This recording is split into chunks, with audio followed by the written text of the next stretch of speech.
సంఖ్యకి ఇప్పుడున్నటువంటి సమస్య అంతా కూడా మేము చూపించిన లెక్క తప్పు, నేను చూపించిన లెక్కే కరెక్ట్ అని వారు చెప్తా ఉన్నారు. దాని బేస్ ఏంటంటే ఆర్బీఐ రిపోర్ట్ అని చెప్తా ఉన్నారు. ఆర్బీఐ రిపోర్ట్ కూడా నేను చదివి వినిపించాను అధ్యక్ష.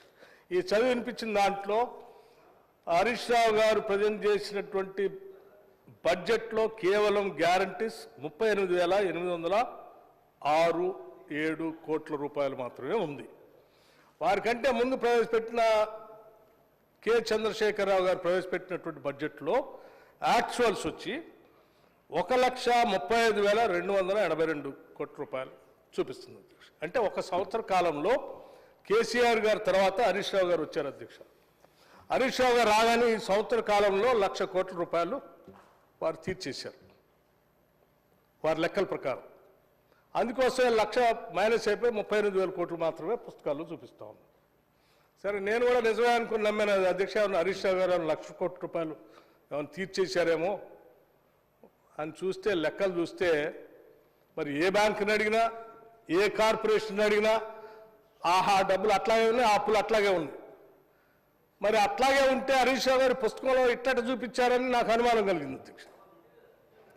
అసలు ఇట్టట చూపిస్తారని ఆర్థిక శాఖ మంత్రిగా వారు ఒక చిన్న వ్యవహారం చేశారు అధ్యక్ష. ఇందులో ఏంటంటే వారు చూపించినటువంటి పుస్తకంలోనే ఉదాహరణ చూడండి, ఇది బుక్ హరీష్ రావు గారు ఇచ్చిన బుక్ అధ్యక్ష, బడ్జెట్ సంబంధించి.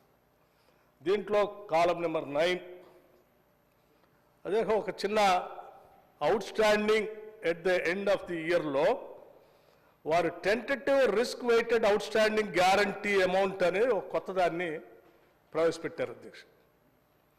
ఏంటంటే గ్యారంటీస్ ద్వారా తీసుకున్నటువంటి అప్పుల్లో అసలు మొత్తాన్ని చూపించకుండా అందులో కొద్దిగే రిస్క్ ఉంది, ఆ కొద్దిగే రాష్ట్ర ప్రభుత్వం మీద పడుతుంది, కానీ మిగతాది మనకేం భారం పడదని ఆ లెక్క తగ్గించి చూపించడం కోసం దీంట్లో ప్రింట్ చేశారు.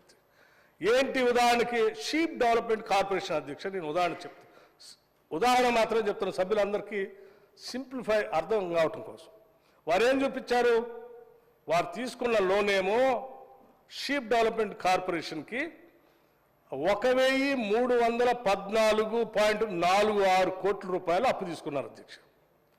దీని మీద మాత్రం ఆ అప్పు తీర్చడానికి కార్పొరేషన్ కట్టేసుకుంటుంది, అసలు రాష్ట్ర ప్రభుత్వం మీద భారమే లేదు, భారం మొత్తం కలిపితే కూడా 5% కూడా ఉండదు. కాబట్టి 5%కే లెక్కేసి తీసుకున్న గ్యారంటీ మీద వచ్చింది 5% కోసం అన్నట్టు లెక్కేసి చూపించారు అధ్యక్ష. ఇది బహుశా ఎక్కడ చేయరు ఎవరు.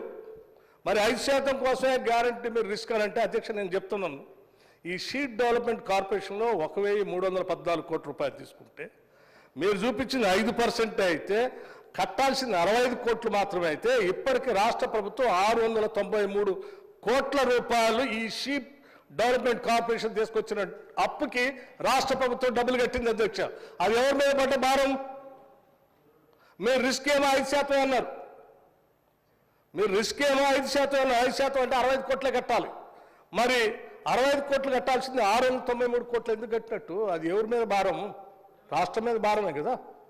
అంటే దీన్ని ఇంత వాస్తవాన్ని తగ్గించి చూపించి తద్వారా మాకు అప్పులు ఇన్ని లేవు అని చెప్పి ఎఫ్ఆర్బిఎం యాక్ట్ ద్వారా వచ్చేటువంటి అవకాశాన్ని ఇంకా అప్పులు తెచ్చుకుందామనే ఆశ ఆతృత తప్ప దీంట్లో ఏమైనా ఉంది అధ్యక్ష? ఎంత అప్పులు తీసుకుంటే మీకు దాహం తీరుతుంది హరీష్ రావు గారు? ఎంత అప్పులు? 7 లక్షల కోట్లు దాటితే కూడా మీకు దాహం తీరక అందులో పెట్టినటువంటి గ్యారంటీస్ని ఇంకా 5% చూపించి ఆ ఎఫ్ఆర్బిఎం లిమిట్లో ఇంకా అప్పు తెచ్చుకుందామని, అది కూడా ఎంత అధ్యక్ష ఇదొక్కటే. నేను ఇంకోటి కూడా చెప్తున్నా ఉదాహరణ అంటే కాళేశ్వరం ఇరిగేషన్ ప్రాజెక్టు అధ్యక్ష. కాళేశ్వరం ఇరిగేషన్ ప్రాజెక్టు కింద తీసుకొచ్చినటువంటి అప్పు దీంట్లో చూపించింది, వారి పుస్తకంలో అప్పుడు చూపించింది 64,651.93 కోట్ల అధ్యక్ష. మరి దీన్ని 64,000 కోట్ల రూపాయలుగా చూపించాలి కదా. చూపించకుండా పక్కన కాలంలో నాకు రిస్క్ కేవలం 16,000 కోట్లకే ఉంది, మిగతావి కాదని మరి ఎవరు కడుతున్నారు? ఇప్పుడు కాళేశ్వరం కార్పొరేషన్ నుంచి డబ్బులు ప్రభుత్వం కడుతుందా, లేకపోతే కాళేశ్వరం కార్పొరేషన్ నుంచి వాళ్ళు ఏమైనా డబ్బులు పోగేసి మరి వాళ్ళు కడుతున్నారా? నేను అడుగుతా ఉన్నాను ఇరిగేషన్ మంత్రి గారిని. నాకు తెలిసి సంవత్సరం నుంచి రివ్యూ చేస్తున్నా, ₹1 వాళ్ళు కట్టలే కార్పొరేషన్ నుంచి. రాష్ట్ర ప్రభుత్వం కడతాం. ఏమండి, రాష్ట్ర ప్రభుత్వం కడుతుంది. మరి ఇది మొత్తం లయబిలిటీ రాష్ట్ర ప్రభుత్వం మీదనే కదా. పోనీ మీరు చెప్పినట్టు ఆ కాళేశ్వరం ఏమైనా నీళ్లు అమ్మి రైతులకి ఏమైనా మీటర్లు పెట్టి మీరు ఏమైనా వసూలు చేసి కట్టారా? లేదు కదా, కట్టలేదు కదా. ఉచితంగా ఇచ్చేదే కదా, ఫ్రీగా ఇచ్చేదే కదా. ఫ్రీగా ఇచ్చినటువంటి నీళ్ళకి మరి ఆదాయం మీరు యాడ్ చేసుకొస్తారని నాకు రిస్క్ లేదు, అది కార్పొరేషన్ కట్టుకుంటుంది, గవర్నమెంట్ కట్ట అవసరం లేదని మీరు తగ్గించి చూపించేసి దాన్ని 1,29,000 కోట్లు ఉన్నదాన్ని 1,29,243 కోట్లు ఉన్నదాన్ని కేవలం 38,000 కోట్లు చూపించి ఈ పుస్తకంలో బడ్జెట్లో పెట్టి ఈ రకంగా తప్పుడు సమాచారం ఇచ్చి ఆనాడు బడ్జెట్లో ఈ రాష్ట్రం ప్రజల్ని ఈ సభని తప్పుదో పట్టించడమే కాకుండా ఈ సభతో పాటు మీరు ఈ సంఖ్య ఇస్తే అది ఆర్బీఐ వాళ్ళ దగ్గర పోయి ఆర్బీఐ వాళ్ళు అదే ప్రింట్ చేసి వస్తే మళ్ళీ దాన్ని తీసుకొని వచ్చి రెండోసారి మళ్ళీ సభని రాష్ట్ర ప్రజల్ని తప్పుదో పట్టించడానికి మీరు చేసే ప్రయత్నం ఈ లెక్కలు సమున్నతంగా సభ ద్వారా బయటకు తెలిస్తే మీరు ఎంత ఈ సభను తప్పుదో పట్టిస్తున్నారో, అసలు ప్రివిలేజ్ మోషన్ ఎవరికి ఇవ్వాలో, సభా హక్కుల ఉల్లంఘన ఎవరికి ఇవ్వాలో ఈ రాష్ట్ర ప్రజలు సభ కూడా నిర్ణయించాలని నేను అంతా ఆయన తర్వాత కోరుతాను అధ్యక్ష. అట్లాగే అధ్యక్ష, దీనికి సంబంధించి ఈ sheep development Telangana drinking water supply corporation కూడా అధ్యక్ష, దీంట్లో కూడా అప్పు తెచ్చారు. గ్యారంటీ 22,427 కోట్లు చూపించి ఇందులో 50% మాకు లయబిలిటీ, మిగతాది కాదు. అంటే మరి మిగతా డబ్బులు ఎవరైనా ఇళ్ళకి ఇంటింటికి ఏమైనా మీటర్ పెట్టి మీరు ఏమైనా డబ్బులు వసూలు చేసి కట్టారా? కట్టలేదుగా. యాడ కట్టారు అధ్యక్ష? ఇట్లా గ్యారంటీస్ పేరు మీద అధ్యక్ష నేను ఇంకో విషయం చెప్తా ఉన్నాను అధ్యక్ష. వీళ్ళు మీరు చూడండి ఎంత ఈ రాష్ట్రాన్ని ఏం చేయాలనుకోను. FRBM యాక్ట్ సెప్టెంబర్ 19, 2020 అధ్యక్ష, ఆ యాక్ట్ని అమెండ్మెంట్ చేసుకుంటూ ఈ సభలో వాళ్ళు ఏం చేశారంటే అప్పటి వరకు 90% మాత్రమే గ్యారంటీ ఇవ్వటానికి అవకాశం ఉన్నదాన్ని ఆ యాక్ట్ని ఇక్కడ అమెండ్మెంట్ చేసుకుంటూ గ్యారంటీస్ ద్వారా ఇంకా ఎక్కువ డబ్బులు తెచ్చుకోవాలని చెప్పి దాన్ని 200% పెంచారు అధ్యక్ష. 200% of on the previous year revenue receipts మీద 200% గ్యారంటీస్ ఇచ్చుకునేటట్టుగా మీరు FRBM యాక్ట్ని అమెండ్ చేశారు అధ్యక్ష. ఉదాహరణకి నేను చెప్తున్నా ఇది ఎంత ఇబ్బందికరం అధ్యక్ష. ప్రీవియస్ ఇయర్ రెవెన్యూ రిసీప్ట్స్ మీద 200% మనం గ్యారంటీస్ తెచ్చుకోవడానికి, అంటే గ్యారంటీ ఇచ్చి అప్పులు తెచ్చుకోవడానికి చేసుకుంటే, ఉదాహరణకి లాస్ట్ ఇయర్ మనకి రెవెన్యూ రిసీప్ట్స్ 1,69,000 కోట్ల రూపాయలు ఉదాహరణకు ఉంటే మీరు అప్పులు గ్యారంటీస్ ద్వారా 3,38,000 కోట్ల అప్పు తెచ్చుకోవడం కోసం FRBM యాక్ట్లో మీరు దాన్ని అమెండ్ చేసుకున్నారు. ఇది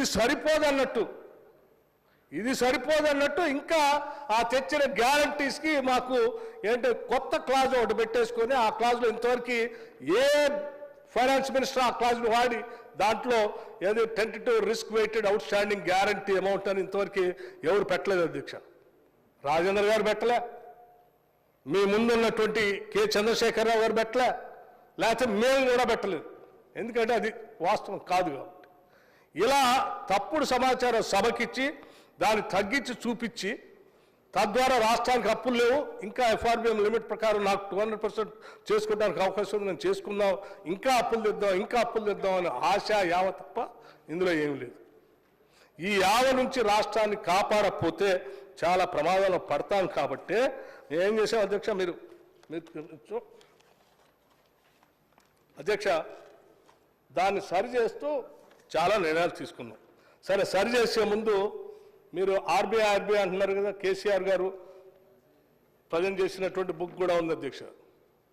నేను ఒట్టిగా చెప్పట్లే, వారు ప్రజెంట్ చేసినప్పుడు కూడా ఆ కాలం ఏమైనా పెట్టారా అంటే ఏం లేదు.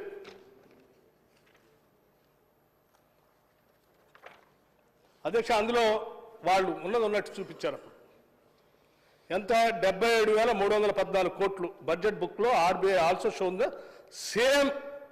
మన బడ్జెట్ బుక్లో ఏం చూపిస్తే కె చంద్రశేఖరరావు గారు ఉన్నప్పుడు ఈ గ్యారంటీస్ మీద 2019-20కి సంబంధించి ఏది ఇస్తే అదే ప్రింట్ చేశారు.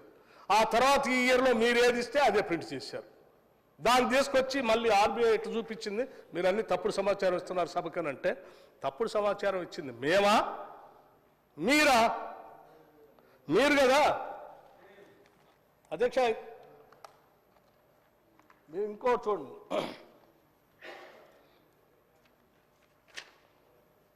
మీరు ఎంత తప్పుడు సమాచారం ఇస్తా ఉన్నారంటే అధ్యక్ష, వీళ్ళు ఇచ్చే తప్పుడు సమాచారానికి సంబంధించి క్యాగ్ వాళ్ళు కూడా తప్పు పెట్టారు, మేము చెప్తాం కాదు. ఉదాహరణ క్యాగ్ 2019-20లో అధ్యక్ష,